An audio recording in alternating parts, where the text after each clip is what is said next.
Nderuar shikues, mirëmbrëma. Ja ku jemi sot si zakonisht në këtë edicion e dytë në vitin e dytë të podcastit Okult, ku ditë të shtunave bëjmë një përmbledhje të shkurtër të lajmeve të atyre që shpeshherë nuk jepen rëndom në këto agjensit dhe kanalet kryesore të televizioneve të elitës, të cilat punojnë për shplarjen e trurit dhe shpeshherë bëjnë propagandë dhe demagogji për të vënë masat në efektin e opjumit të medjave të tyre. Para se të fillojmë emisionin, si zakonisht dua t'ju kujtoj të gjithë atyre që ynë dhe ndjekin këtu, qoftë edhe rastësisht, qoftë edhe me dëshirën e tyre, mos harrojnë të bëjnë subscribe kanalit ton. Jemi duke shkuar 13.000 abonentë në kanal dhe jemi duke u rritur në mënyrë serioze, pa abuzuar me titujt dhe duke përdorur ato marifetet e ndyra të marketingut për të rritur numrin e shikuesve, rrugë e cila është një rrugë e shkurtër që i ka frutet në fund të hidhura. Dua të falenderoj dhe sponsorat e emisionit ton, pa të cilët do të ishte vështirë realizimi i tyre. Këta sponsora vazhdimisht do të dalin në ekran gjatë kohës që unë jam duke realizuar këtë emision. Para pak ditësh dhe adoreshje në Bosnjën, Republika Srpska, presidenti i Bosnjës Dodik dhe mbas 10 ditësh para, domethënë 2-3 ditësh, ju hoq non grata nga Shtetet e Bashkuara. Ky është një tregues, ndoshta sipas pikpamjes tonë, që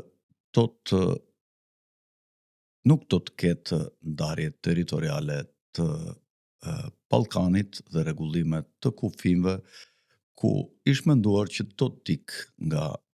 Illuminati dhe nga globalistët, të cilët kërkonin të korrigjonin disa defekte që kishte ndarja territoriale në kohën e Jugosllavisë së Titos, dhe këtë do ta realizonin nëpërmjet rregullimeve qytetërimore ose kulturore ose etnike, në vijat etnike të Ballkanit, dhe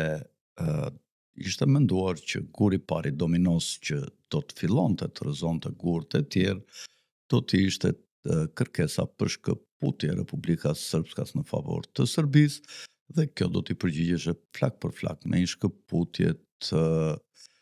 Sanxhakut mysliman që ndodheshe në Serbi dhe të pjesëve me shumicë serbe mbi lumin e Ibrit në Kosovë, por edhe me shumicë shqiptare në luginën e Preshevës dhe Medvegjës, si dhe do mund të kishte një bashkim të Republikës Myslimane të Bosnjës me Sanxhakun dhe Kosovën, dhe njëkohësisht mund të kishte edhe një shkëputje të Iliridës, ose së bashku me një pjesë të madhe të Maqedonisë, do të qëndronin në atë që studiusit globalistë që ishin proks krijimit të këtyre entiteteve quanin Arkshiqeta Myslimane Ballkanike. Në Shqipëri ka ndruar jetë në datën 30 tetor, ditën e Halloweenit, ish kryetari i Partisë Socialiste, ish kryetari i mazhorancave të majta në disa sesione legislative, ish kryeministri i Partisë Socialiste, zoti Fatos Nano, ka qenë një figurë kontroversiale, ka qenë i lindur në Tiranë me profesion ekonomist, kishte studiuar për ekonominë politike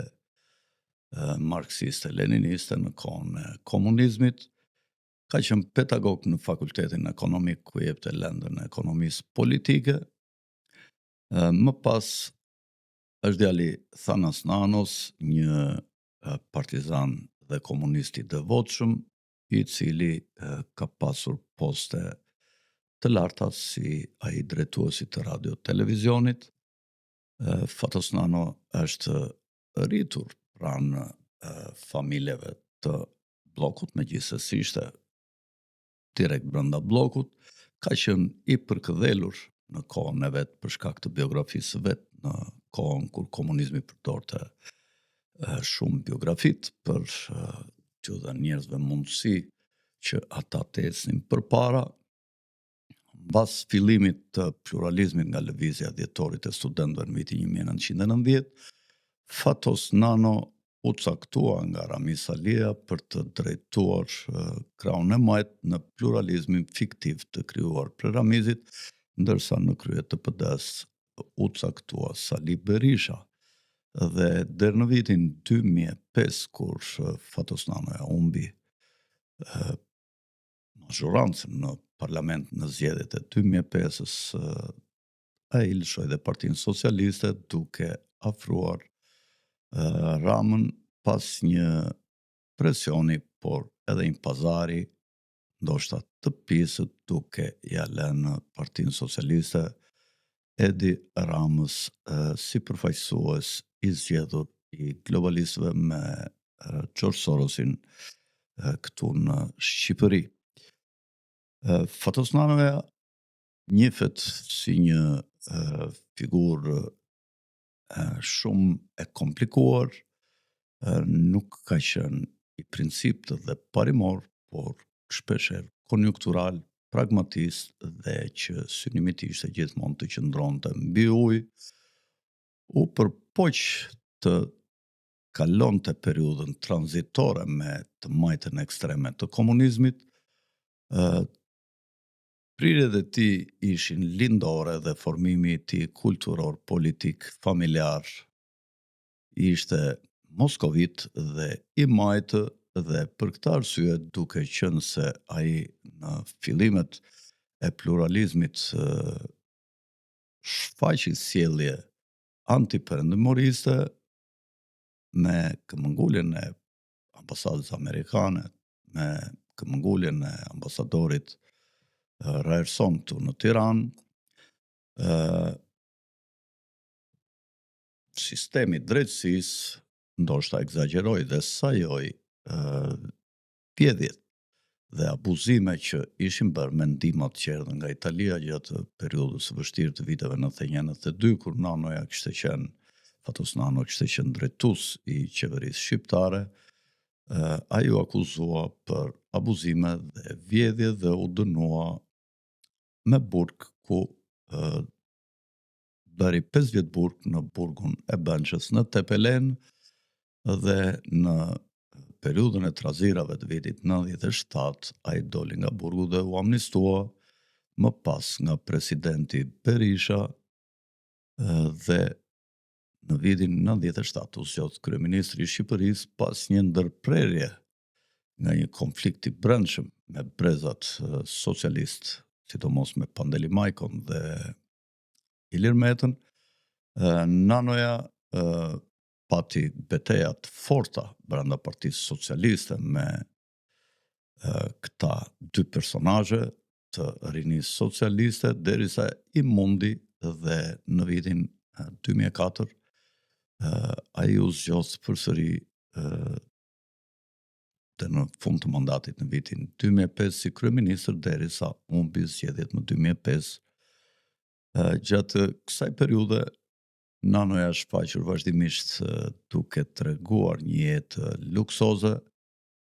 Në vitin 2002 ai u shfaq me gruan e tij të re, me të cilën Joana Nano, me të cilën bashkëjetoi ose jetoi deri në ditët e tij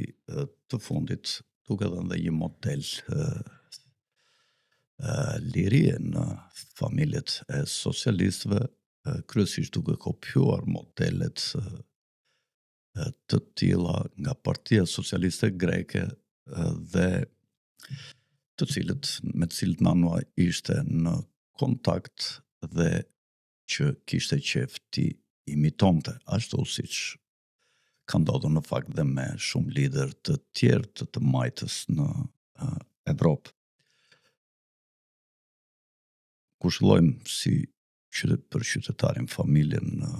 dhe të afërmit e familjes së Fatos Nanos, dhe të gjithë shokët dhe miqtë e tij. Do të vazhdojmë me disa ngjarje të tjera, kryesisht në Shtetet e Bashkuara të Amerikës. Javën e kaluar presidenti Trump bëri disa vizita në lindjen e largme dhe në Seul, në Korenë e Jugut, ai u takua me figurat kryesore të shteteve të ASEANit, midis të cilëve dhe me presidentin kinez Xi Jinping, ku folën për luftën e tyre tregtare, por jo vetëm. Njëkohësisht Peter Hegseth, ministri i mbrojtjes, ministri i luftës, si quhet tash, pas erdhjes së Trumpit dhe ndryshimit të emrit të ministrisë, u takua dhe me ministrin e mbrojtjes së Kinës në Kuala Lumpur, disa ditë pas takimit presidentit Trump me Xi Jinpingun. Sigurisht janë dy shtetet më të fuqishme tregtare në botë dhe me GDP-n më të madhe në botë, të përafërt me njëra tjetrën. Presidenti Trump, pasi u kthye nga vizita e tij, ka këmbëngulur për lejimin e kalimit të buxhetit dhe heqjen e asaj që quhet ndërprerja e pengesës, ku demokratët në Senat, së bashku me disa senatorë republikanë, me 4 senatorë, ka bllokuar buxhetin e qeverisë së Trumpit prej 40 ditësh, rreth 40 ditësh, dhe Trump ka urdhëruar opsionin bërthamor, siç e quan ai, për të ndryshuar ligjshmërinë në të tilla raste ku në Senat mund të votohet edhe me 50 vota për kalimin e buxhetit nga me propozim të qeverisë. Gjithashtu në Shtetet e Bashkuara ka pasur një përpjekje dhe një aktivitet në drejtim të legjislacionit që Pentagoni urdhëron gardën kombëtare që të formojë forca të reagimit të shpejtë nga këto mosbindja sociale, të cilat shpeshherë e kanë shqetësuar presidentin Trump gjatë mandatit të parë dhe që dihet që nxiten nga fajsus të financiar të majtës, sidomos nga George Sorosi, të cilit po i bllokohen fondet për të nxitur rebelime të tilla, sidomos si ato të vitit 2018-2019, kur qeveria e presidentit Trump u izolua në shtëpinë e bardhë në Washington DC.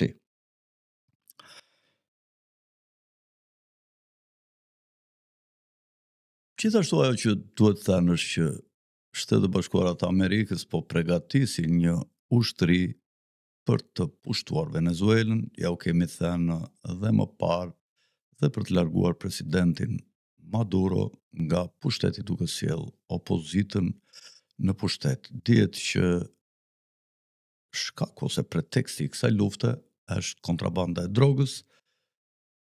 që vjen nga Venezuela, e drogës kolumbiane nga Venezuela në portet detare të Shtetet e Bashkuara, duke kaluar kontraband.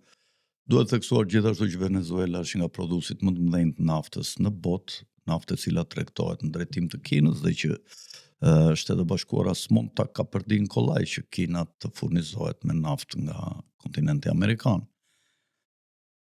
Gjithashtu duhet thënë që Venezuela është nga vendet e pakta në botë që kanë ngelur, të cilat nuk pranojnë që monedhën e tyre në bankën kombëtare ta presë familja Rothschild. Gjithashtu duhet theksojmë që në Britani princi Andrew humbet titullin e vet, por jo gjakun mbretëror sigurisht, po titullin e vet si duk dhe si princ dhe quhet thjesht Arthur, Andrew Mountbatten. Ka hequr dorë dhe nga vendi ku flinte në llozhën mbretërore për shkak të lidhjeve dhe skandaleve që janë bërë publike me Jeffrey Epsteinin, me pedofilin dhe atë që ka rekrutuar gjithë klasën politike amerikane. Flitet që në dosjet Epstein mund të jeti përfshirë dhe presidentit Trump, por njerëzit që janë afër presidentit Trump dhe ata që kanë dhënë intervista, që kanë dosjet si Patel, shefi i FBI-t, kanë theksuar që presidenti Trump nuk është i përfshirë në skandale të thella me Jeffrey Epsteinin, por ai thjesht ka pasur lidhje miqësore pa ditur se çfarë ndodhte atje. Në Shtetet e Bashkuara është duke u rritur presioni për të nxjerrë të jashtëligjshme vllazërinë myslimane, e cila shtrihet në disa vende të botës, duke përfshirë edhe Rusinë, Arabinë Saudite, Emiratet e Bashkuara Arabe dhe Egjiptin, ku funksionon në mënyrë të jashtëligjshme. Vllazëria myslimane është krijuar rreth vitit 1800 nga shërbimet sekrete britanike dhe sidomos nga i ngarkuari me punën si guvernatori i Egjiptit, i cili krijoi me selefitët, krijoi vllazërinë myslimane. Gjithashtu duhet theksuar se Peter Hegseth, ministri i mbrojtjes, ka kërkuar që pranë Departamentit Drejtësisë për të gjitha rastet e gjyqeve që bëjnë ata që dëbohen nga Shtetet e Bashkuara, të ketë dhe avokat nga ushtria për të ndjekur bashkë me përfaqësuesit e Ministrisë Drejtësisë gjyqet që zhvillohen për ta. Gjithashtu, presidenti i Heritage Foundation, që është një nga fondacionet e fuqishme të cilat i dhanë programin presidentit Trump, ku përfshihen shumë OJF të ndryshme, kryesisht të djathta, ka mbrojtur gazetarin Tucker Carlson, i cili është akuzuar si antisemit pasi ka drejtuar një emision me një të ftuar të shquar, i cili